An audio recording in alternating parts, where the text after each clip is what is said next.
voir. Non, c'est des Il n'y a pas énormément d'eau qui est dans cette là par contre.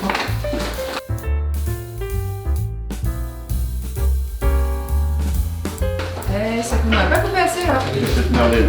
J'ai peut-être mis plus ailleurs. Merci. Bah, parce que là, il y en avait pas mal. Peut-être en mettre avec une petite. Non, les légumes, apparemment, on les met après. D'accord. Dans la recette de coco. Donc là, C'est du demi-sel ça? Oui. oui, il n'y a que les pieds qui sont pas de mystère. salé, mais.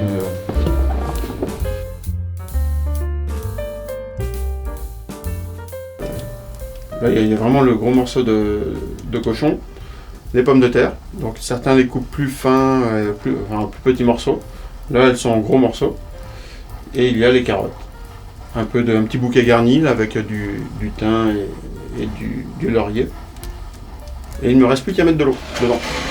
Et ça, je demande à ce que personne en mette parce que ça dépend de la chaleur du four et du nombre de gamelles.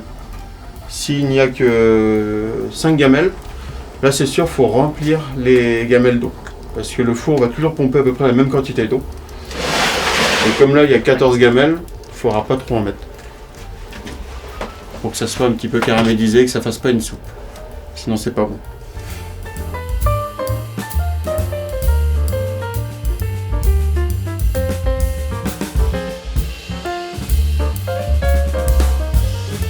Ce four a été construit par mon arrière-grand-père en 1941 et mon grand-père l'a refait plusieurs fois, dont la dernière fois en 1993 et depuis 1994 c'est moi qui m'occupe de ce four avec ma grand-mère et on fait cuire les fricots en four, une spécialité un peu de l'île-Dieu. J'ai vu mon grand-père le faire pendant longtemps.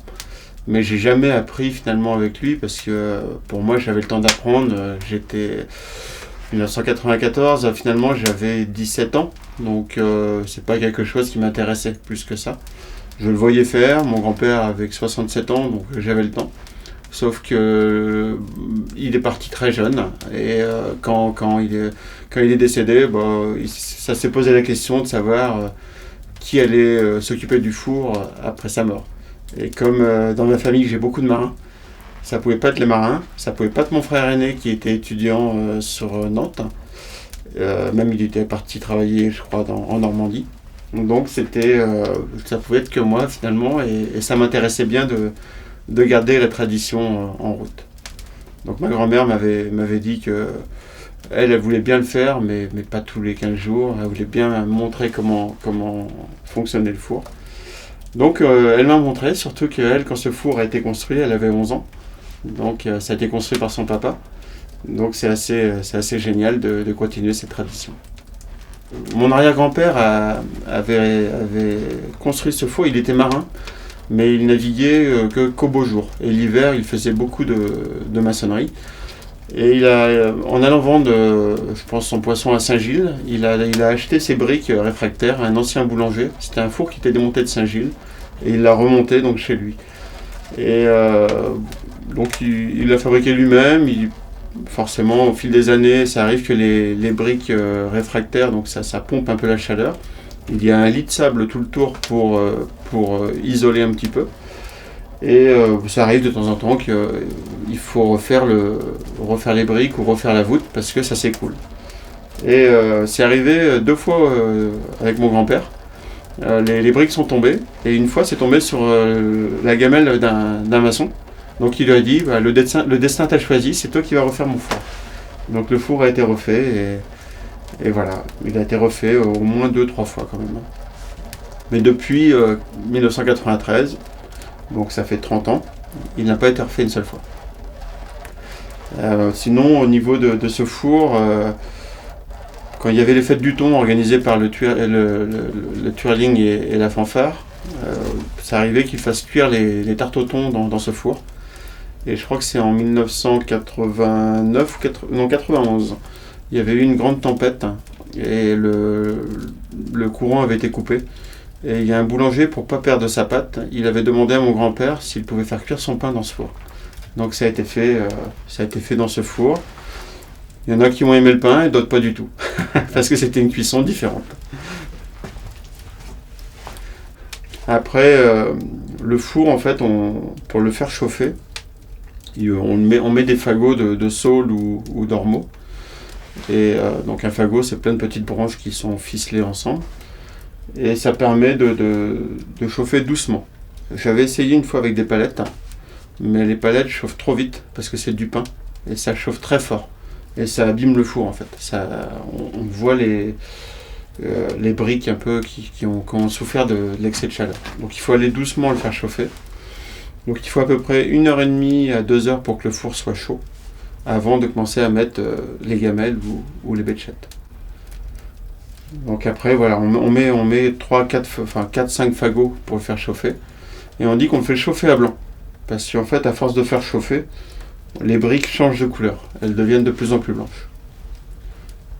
Donc voilà un petit peu le fonctionnement du four. Non, je ne reste pas là la nuit.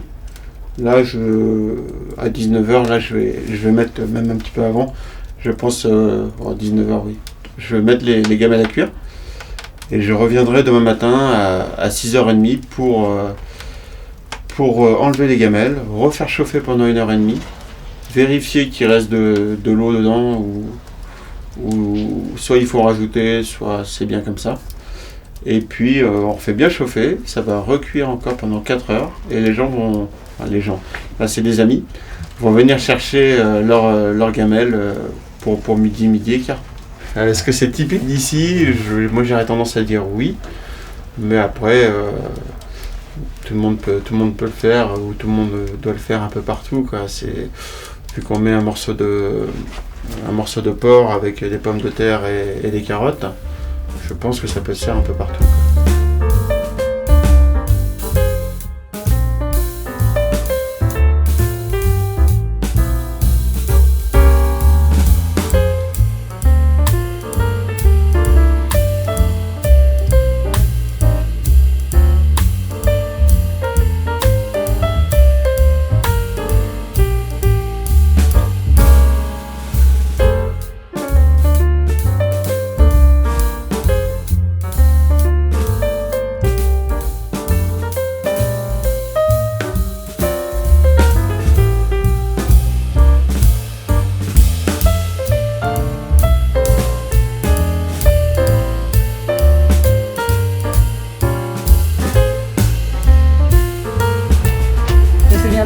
Ah ouais, génial.